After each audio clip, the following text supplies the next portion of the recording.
and welcome to another episode of For the Record. I am your host Aditya Lokhande, and today we are joined by Alhamd Khan. Did I pronounce it right? Yes, Alhamd Khan. That was absolutely right. You got in the first go. Great. So Alhamd goes by the name of Coyote and is a supremely talented producer. He has his music out through Sinewave Surfers, Night Owl Collective, and had a recent release on Krunk Culture's compilation called Ganga Jamuna. So yeah, man, what's up? Nothing much, dude. I'm happy to be here, man. You tell me, how's everything with you, man? It's great, man. So I mean, we started this podcast in the lockdown because we were just idle, sort of. We had time in our hands, so we were Right. so it's me and there's a we are a team of four together. Uh-huh. So the three of us host. So there's Pranav, there's Sunny, both of them host. There's Hmm. Ashish who handles the social media and stuff, and then there's Right. me. So yeah, man. So I generally, I mean, we've sort of loosely divided the podcast. So I'm handling the electronic artists. Sunny is Okay. handling bands, and Pranav is handling the hip hop side of things. Oh, that's dope, man. So yeah.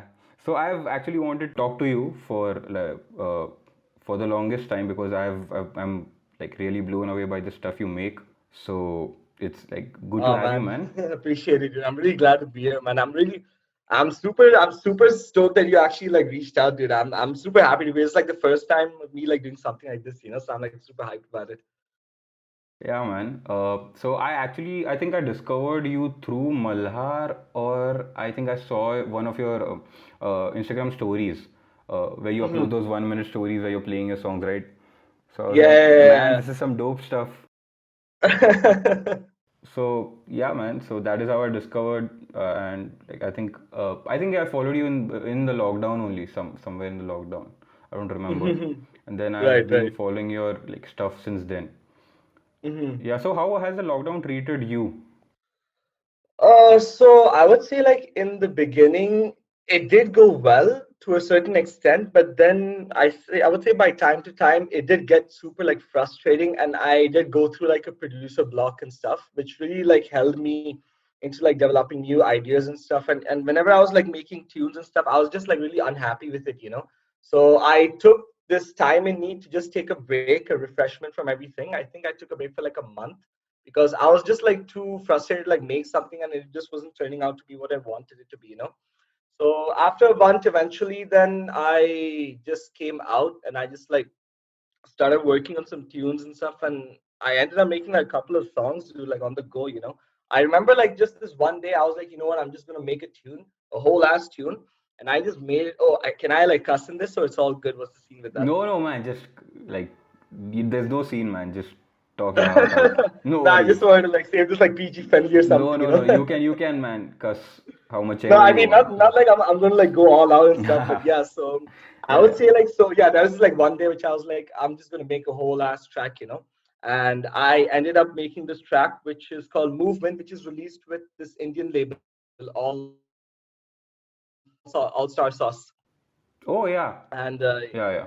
yeah, and I just like yeah, man. So the lockdown, I would say it had its ups and downs. That's all I would say most of the time. But like yeah, man, you just got that's the thing with producers. You got to push through, man. There are going to be ups and downs in like your phase and stuff. So you just need to know. It's I would say it's good to take a break sometimes, and then you just come back stronger and everything. You know what I'm saying?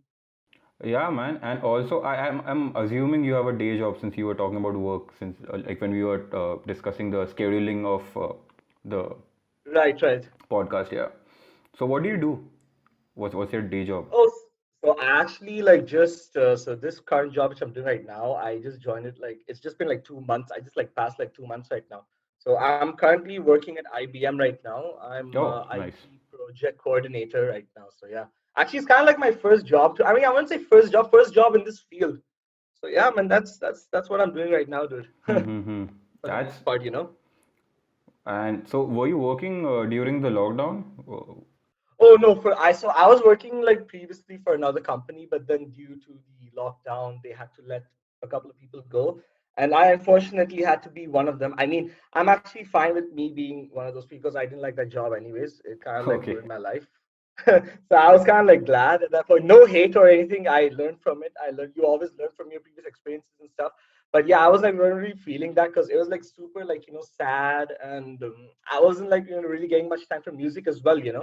So with that being said, so I would count that as a blessing in its own. So yeah, I think I would say for the pretty much for the most time of the lockdown, I was just like pretty much at home only, until I joined this job like just recent. So I just took advantage of this time to work on as much music as I can. You know what I'm saying? Yeah, because I think you are probably one of those producers who released a lot of tracks during the lockdown. So you had so Oh many man, tracks. I really It's don't know about insane. that, dude. I feel like I could have released more, to be honest, dude. To be completely honest. I mean, I heard a lot of people saying you release a whole lot of music, like a shit ton of music. I feel like I could have done a lot more, dude. But yeah, man, I guess it is what it is. No, because some producers, the pandemic sort of had, because of the pandemic, there was a lot of negative vibe uh, Yeah, all yeah, yeah. around. I do understand that, right, right. Yeah. So, and you having a bunch of tracks. See, if you compare yourself with Young Raj, because he has Hmm. tracks like coming out. Yo, shout out Young Raj. That guy's a beast when it comes to like putting out tracks. That guy's so consistent, dude. I actually aspire to that sort of consistency, man. It's crazy. Yeah, man. But that's what I think you released what around 7, 8 tracks. If you're including label releases as long as like as well as like singles and stuff like self releases, then yeah, I would say like 7, 8-ish, I guess. Probably less more. I'm not sure, but yeah, let's just go with seven for yeah for what's best of it. Yeah. All right. So I wanted to dive into your past. Hmm. I just want to know how music has influenced you, what led you to become a music producer, and Hmm. yeah, was the story. So I believe it was 2000. I think it was like 8, 7 years back when I first like just picked up effort. So my previous inspirations, yeah, it was actually funny enough. It was like Nintendo video games, like old Sega Nintendo video games, stuff like Mario, Sonic, and just like lots of Sega games and stuff. And their soundtracks really like super inspired me and stuff in the beginning. So I was like, yo, I want to make stuff like that too. And I kind of like grew up as well with like lots of. I mean, I actually started off with like hip hop, R&B, and pop and stuff like that. So I was always like in that zone, like, yo, I actually want to make music. And I had no like musical background in my family because the thing is like it's like my family's like super religious and stuff. So that's also one key factor there too. So I just ended up like, starting effort. So I was like just going through like just trying to focus on like my journey and stuff of what I want to do. And so I tried different draws. So I tried FL. Sorry, I tried Ableton at first, but that didn't work really well for me. But I think that was just me. And then I tried FL11. So when I went into that, and it just like blew off like crazy. I went like super wild, and I went all ham on that. And I remember starting off making like melodic dubstep and like electro house and stuff. But then in that time also I was in the phase like trying to like because I wasn't satisfied with my style of music what I was trying to produce. I was still trying to develop my and trying to find my style of music. So slowly, slowly in like these years of just developing my sound. I mean, when I started off, I think in just the last 3 years, I took it like super seriously. And then I came across the underground SoundCloud, producer like community. So I would say like my biggest inspirations are artists like Geotheory, Sam Glatry, Herzaloid. There's so many to like, so many to name, at the moment. But yeah, these are like my topics. Oh, and I cannot forget the main man himself, Chromanichi. Shout out to him. He's like one of my current like top producers in the game right now, dude. I aspire to that guy like heavy. So yeah, man. So I would say at the start of like the underground SoundCloud, regime and stuff, I would say like something like 3, 4 years back. That's when I started like inspiring from them, and that's when I ended up like developing my sound to what it is today. And I remember starting off with like selection type beats. You know what I'm saying? Like R&B, future beats type stuff. And then I slowly developed it, and then I went to like experimental future bass, and then I went to like house, and then I went to like lo-fi, and then I just like kept on like just keeping like experimental like, genres and stuff. But I did like maintain that frame, that craft of style. You know what I'm saying? The signature style of mine. So in that sense, yeah, man. So it was pretty much it had its bumps and stuff, but yeah, man, you gotta push through, and then in the end, it's rewarding. All that struggle and self doubt and stuff. but it pays off in the end, of course, man. It shows in your production quality as well. Your style is pretty Mhm. evident. So I was Yeah, actually man. I asked you this because I wanted to know how you sort of developed your sound, because it's pretty Mhm. evident. Like if I listen to something and I'll be like, this is Coyote. So Yeah, man. It actually took me a while to develop my sound because I remember like I didn't start off with I didn't know anything. So even for me, learning music theory and stuff was like such a pain because like I said, I didn't know anything. So just with time and practice and stuff, and I also took the time to learn sound design as well. So to all my producer friends out there, I normally make all my synths and sounds through Silent One. And what I tended to do, what I initially thought of doing was just like focusing myself on learning one plugin and like its entirety, not like, learning like, multiple plugins, just this one synth plugin, its entirety. So that made my sound design, game pretty like, good at the time, you know what I'm saying? And I'm still like, I'm not saying I'm like super perfect at it, but yeah, man, just still like developing and stuff. And yeah, man, that's about it in that. you have your own sample pack now, so Oh yeah, man. that's The pretty shout great. out to that dude. Yeah, man. I Yeah. mean, like, it's out right now if anybody wants to cop it. You know what I'm saying? So I was talking to Ayush also. I told Ayush that I'll be talking to Coyote. So do you have any questions? So Mhm. I could ask him. So he Oh yeah, asked. shout out Ayush, man. Ayush is the dude, bro. Ayush, that boy. So the questions he suggested me was, one, your work ethic, and Mhm. two, your workouts. Oh, workouts. Okay. So yeah, yeah. So but I'm just kidding. But let's talk about your work ethic. So how do you manage to uh, figure out the time for production with the day job you have right now? I think you just have your weekends free, I'm assuming, and a little time at night. But then how do you manage? Yeah, pretty much. Exactly. So, okay, so actually, so this is actually the thing. So I would say like after like work, so I normally get done by like what 6:30, and then I take this time to like just relax and like because the thing is like now it's all like work from home and stuff, you know. So even like you're just like in front of the laptop the whole time, so you can't just like just get done, just go immediately to your other laptop. It just gets like super stressful and stuff. So what I normally do, I mean, I'm just talking about currently. So currently right now, so I would just like chill out after work, just relax, probably get some exercise done, just like refresh up, get that motivation and stuff going on. And after all that, probably like just have some dinner. Then I normally am a night owl, so I just like work and just like make my music and stuff at night because that's like the best time for me. Because I feel like at night, it's super quiet, it's super chill. There's nobody there to disturb you and stuff. So that's I normally work in the night. And in regards to like work ethics and how I make my music and stuff. So to delve into that, I would normally start maybe like a drum pack with that, or I normally like start sound designing some like synths and stuff, maybe make like a jazzy chord progression and just develop in that. I don't have like a certain like a fixed like way of like starting stuff like in terms of music. It just like happens. It depends on my vibe. What vibe am I feeling? Like what's going on? You can either start with the perks, the drums, the synths, and anything, even just a little sample. Just like twerking that out and stuff. You know what I'm saying? Totally, totally.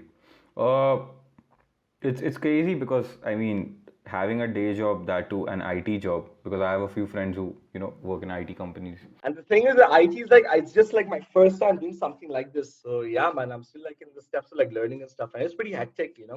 Very, Yeah, it's. especially coming through someone who's a finance student. You know what I'm saying? What did you study?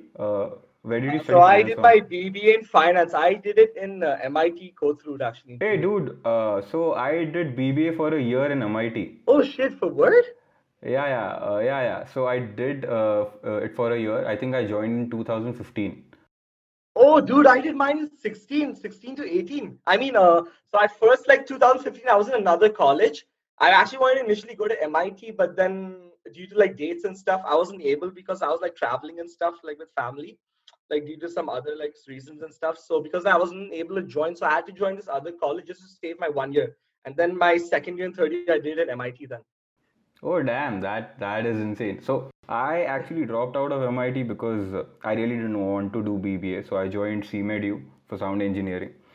So that was the thing. And I had opted for science in 11th and 12th. So, the transitions have been Ooh, wild. damn!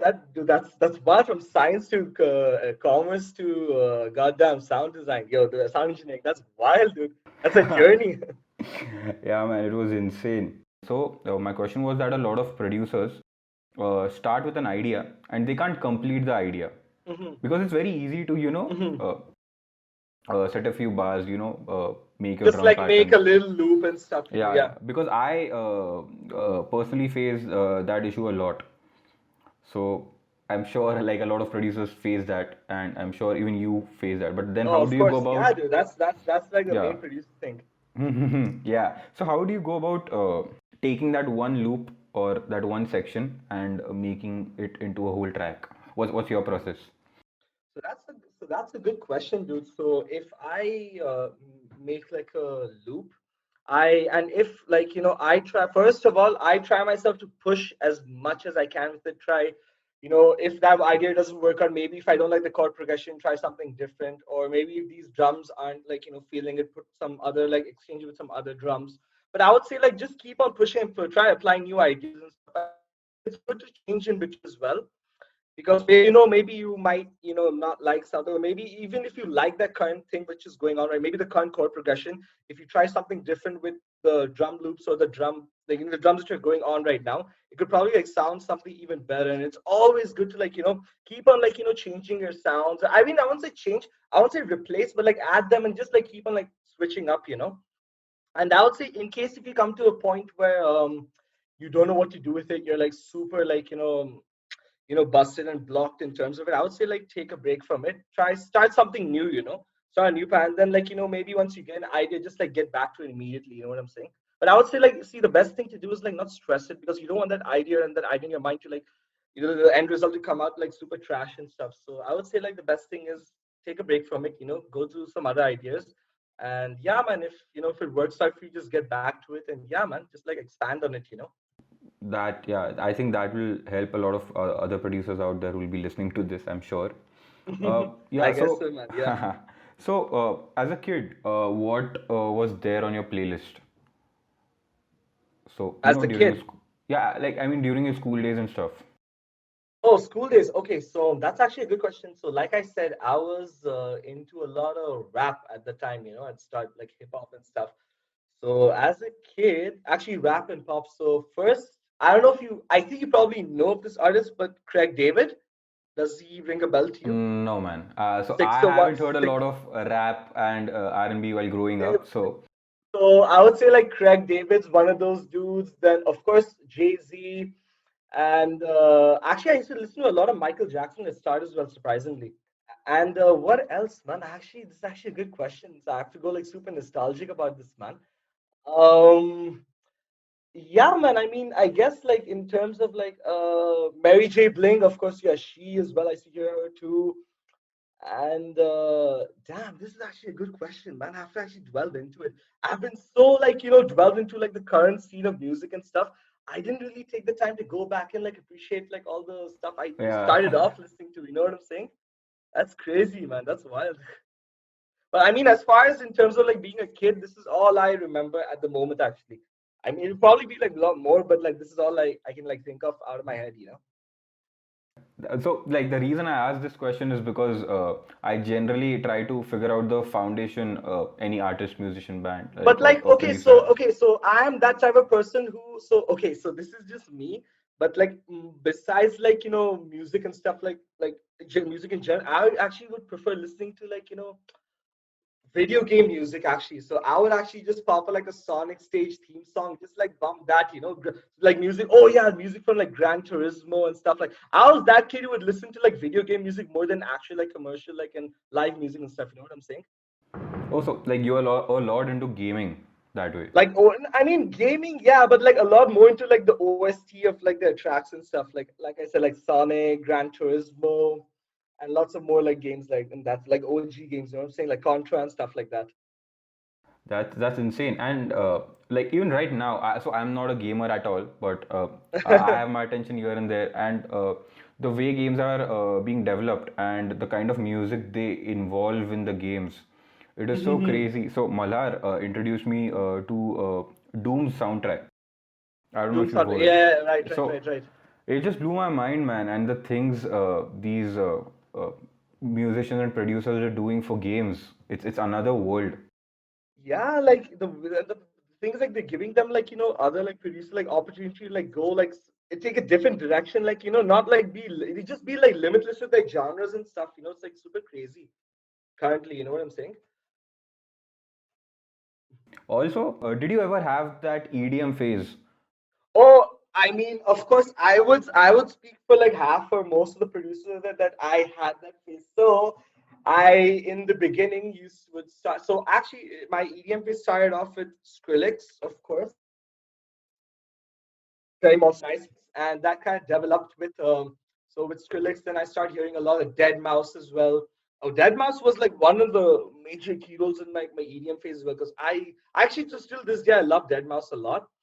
And in terms of like EDM, I would say like artists like starting off, Dead Mouse. There's Avicii as well. And I think in that EDM phase, yeah, I mean, I wasn't like into a lot of like the Hardwell, Martin Garrix and stuff. Maybe I did enjoy it for a while, but I wasn't like into it like in a long phase. Oh yeah, maybe artists like Knife Party and stuff too. But then I started dwelling into like the underrated artists. I wouldn't call them underrated right now, but at the time.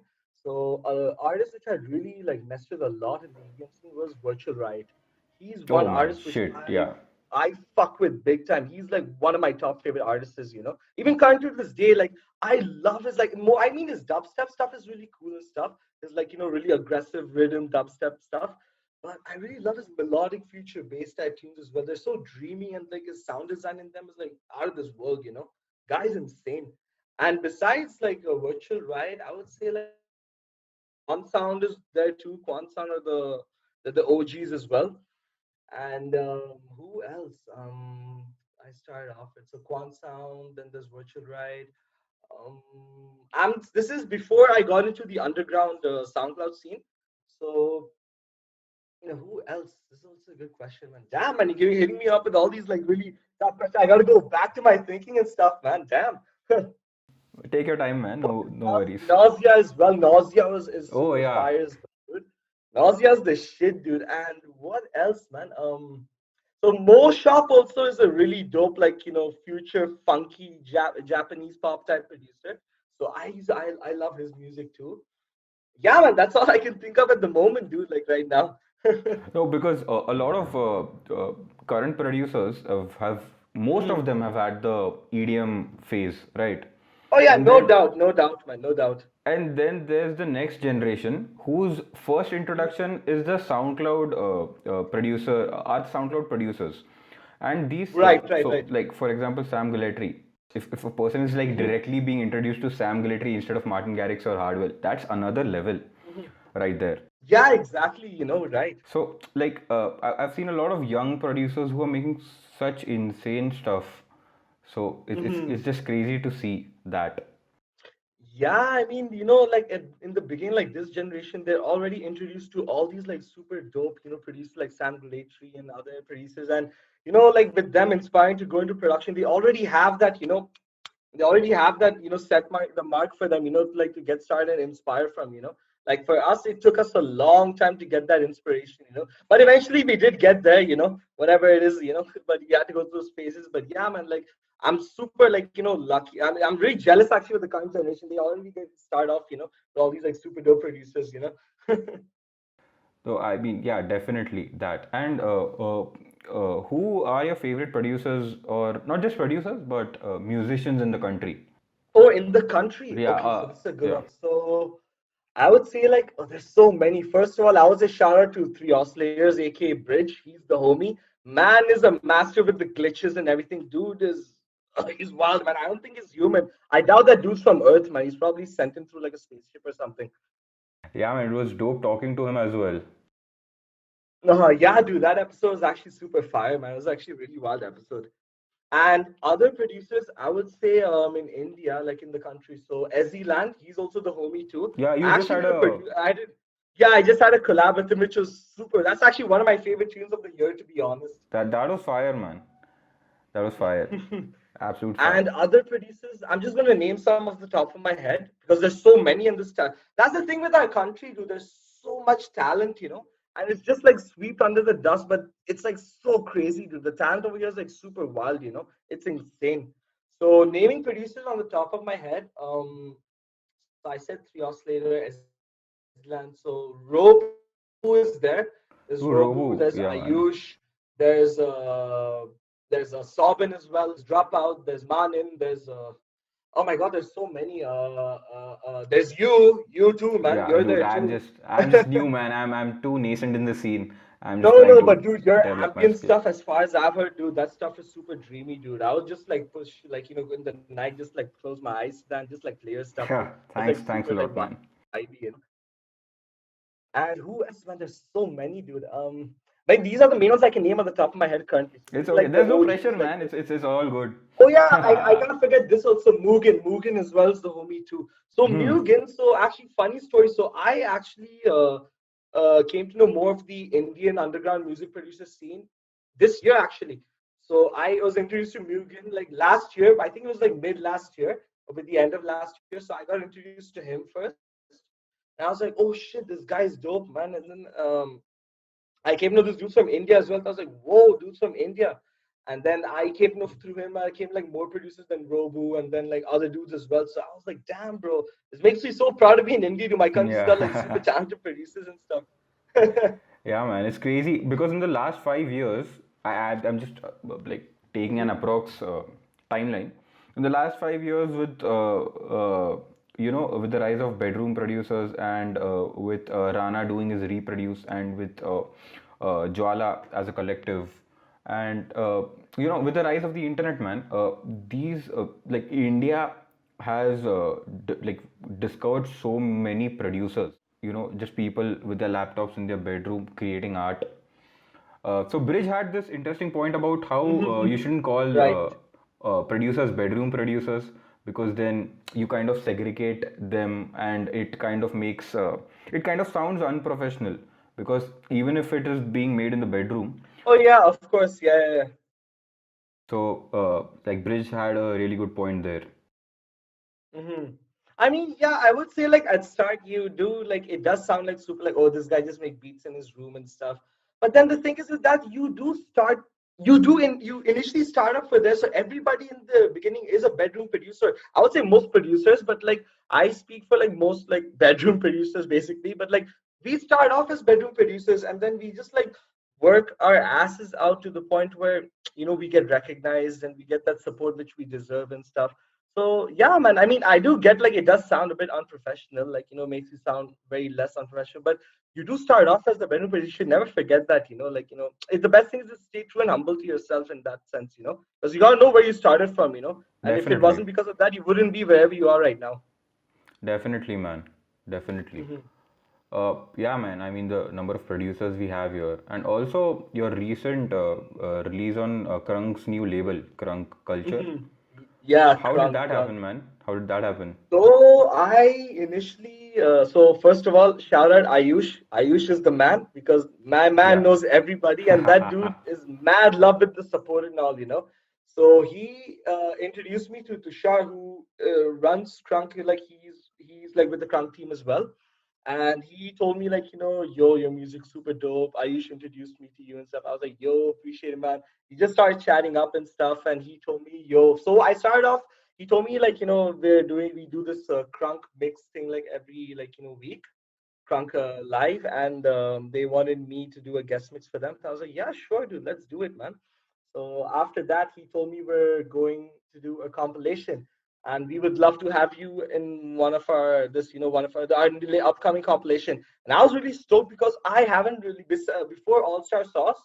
I was like, I wanted to give more of my music to the Indian labels because I've been releasing with international labels. And I was like, you know what? I wanted like this is the least I can do, like just like release with my local, favorite labels and stuff. And yeah, that's what happened, dude. And I ended up okay. So funny story. So there were like these two labels. I sorry, two compilations. I think it was the first one and the second one. So the latest one right now. So the first one, I was supposed to make a track for that, but I didn't end up making because I already was past the deadline.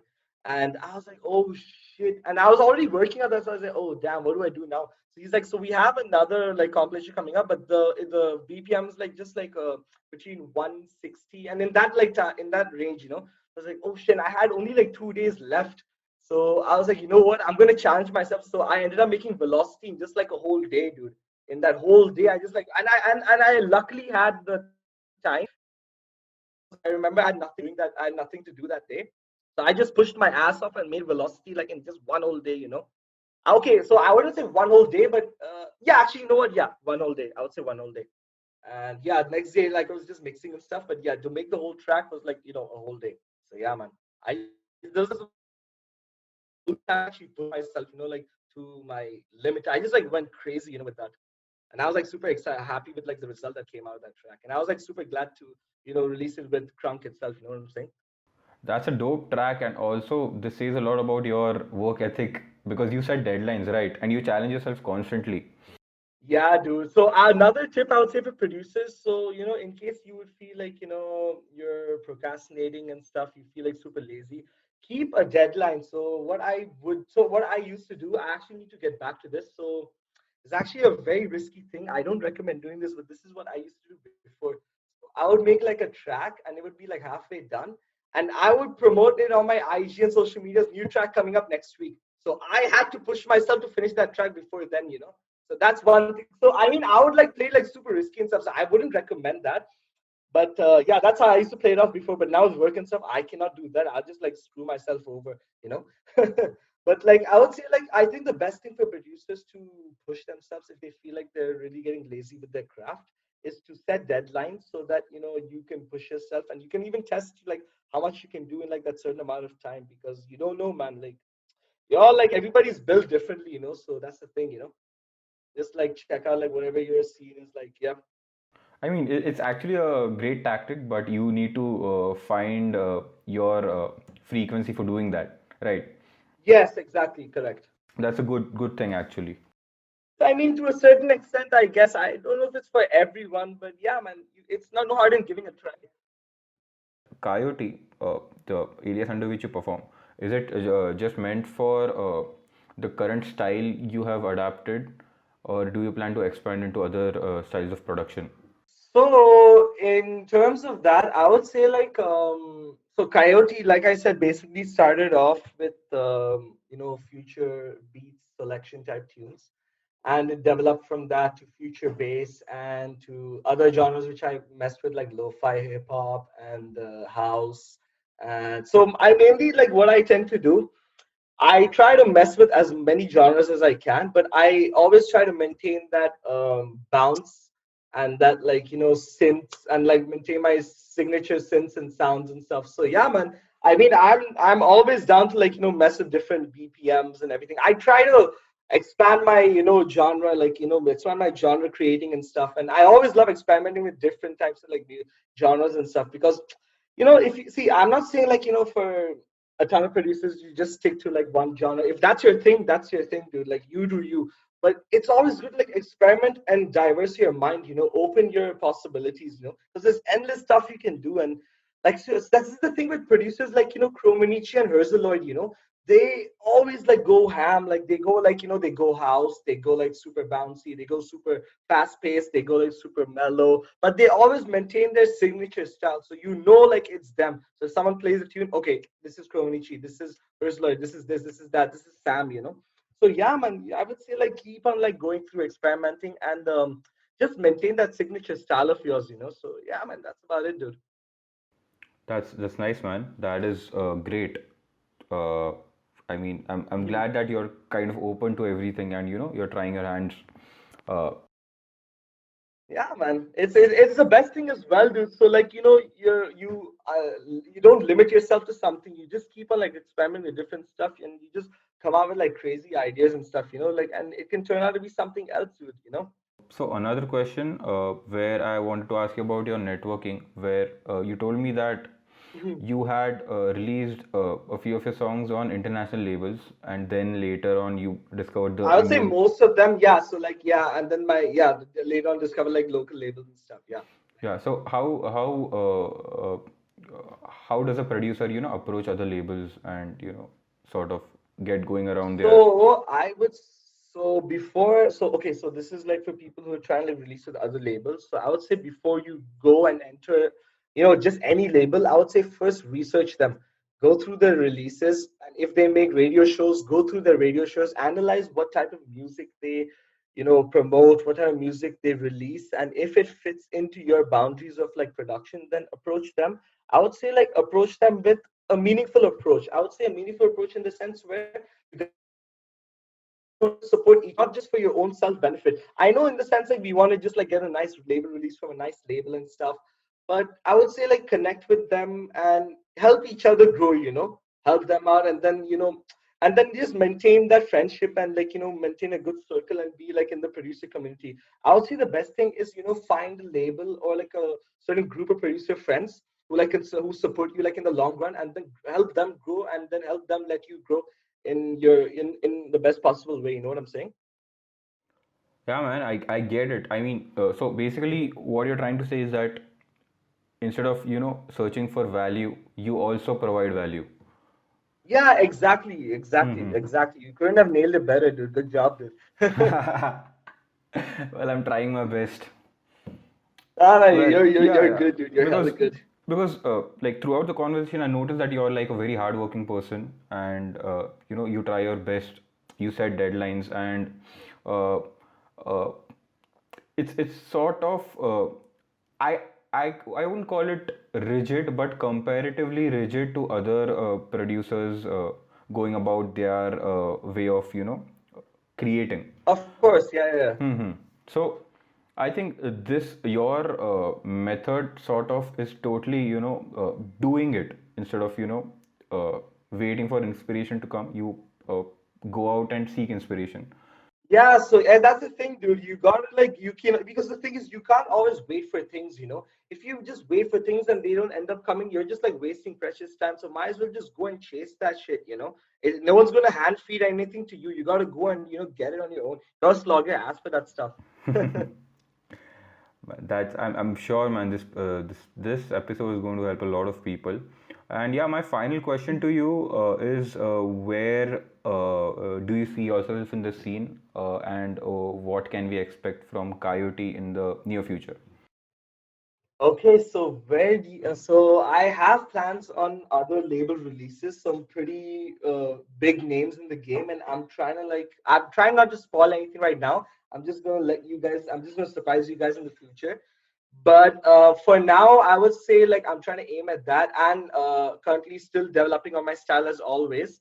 I have a new track coming out, which I actually gonna get work on and release it soon, because this is one of my actually favorite tunes which I've released in a while. It's a house tune, but I'm really stoked with this one. And I got like a couple of other collabs coming out, like with some really talented producers. And I think by 2021, you can expect a Kayoti EP very Oh soon. wow, Because I've, nice, nice. That's a good tease. yeah, pretty much. I'm super stoked for that. And yeah, man, I'm probably going to start that by 2021, dude. So expect it sometime soon, like early 2021. So you can expect Kayoti EP coming out soon. And yeah, that's about it. Maybe probably work on some more sample packs. And yeah, pretty much. Yeah, man, that's about it for now, dude. I think there's probably more coming through, but that's all I can say as for now. I'm assuming you said it first year. Yeah, dude, first year. So This is yeah, exclusive, dude. This yeah. is only exclusive So guys, you heard it for you guys, first. whoever's listening. Yeah, man. I mean, it was a pleasure, man, to have you and talk to you about your production Yeah, and man. your. Thank you so much for getting here too, dude. This has been such a first time, dude. I actually was actually a bit nervous at first because I was like, what if I just say something I didn't want to say? But I was like, you know what? Just be yourself. Just do your thing. That's about it, dude. Just have a good. It's all about having a good time. Yeah, man. Totally, totally. All right, guys. This was the episode with Coyote, and we have some amazing artists lined up for you on For the Record. So you can follow us on For the Record India on Instagram, and you could check out the other episodes on Spotify and YouTube as well. So see you guys.